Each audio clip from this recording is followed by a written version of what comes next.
This is Alexander Demetrius. Hi, Okay. Alexander. Oh, we know you. How have you been? Hello. Am Oh, I I got to now? tell you, Alexander. I got to tell you one more. No more F words. Right. Okay? We got in trouble for that. Yeah, keep it clean, Alexander. Oh, absolutely. My apologies to I love the that you're powers calling that in, be. though. For all of our callers and listeners, if you don't know Alexander by now, he's called in quite a few times. He's a highly intelligent person that always brings some great perspectives to the show. He's written a book. Again, Alexander, could you please say the name of your book? The Reward of Not Knowing. And that was really influenced by Joseph Campbell's work on the hero's journey. So people who are just tuning in now, you can go to the website, onto the Doc and Dukov show, and you can look at the history of what we've done, and you can hear Alexander's past contributions to our show. What you calling about today?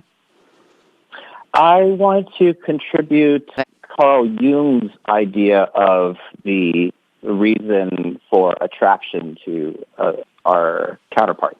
Love it. I love Carl Jung. The ego self, that's the part that deals with the everyday reality that we experience when we are in waking consciousness. And then you have the shadow self. Mm-hmm. And the shadow, you don't know what's in there until you experience it by way of a projection. Mm-hmm. So every child at birth, their first experience is of the mother. The caregivers. Mm-hmm. Correct. And so the father is merely a secondary counterpart that comes into play later, but everything is built on mother.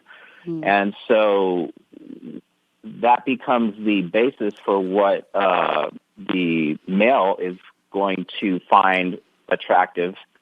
And I can find, I've seen it in my own life where the women that I've attracted, whether it was personality or a look or a certain hair color. Reminded you of your mom?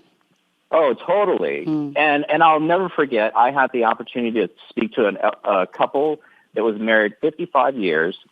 Beautiful. And it was wonderful what they said. He treated her like gold, and he was so endearing to her. Yeah. And she said, you know, in this stage of our life, we both realized that I married my father, and he married his mother. Wow.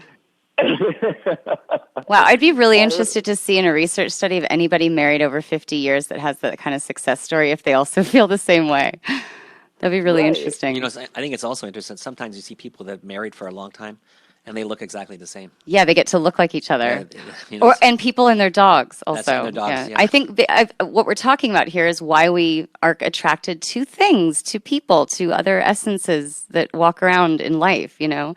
It's not just... I mean, thank you so much for bringing in the whole deeper psychological roots to this, because it's really not just what meets the eye. It's not just because somebody's hot, you know. It's not just because somebody has a good job. So multidimensional.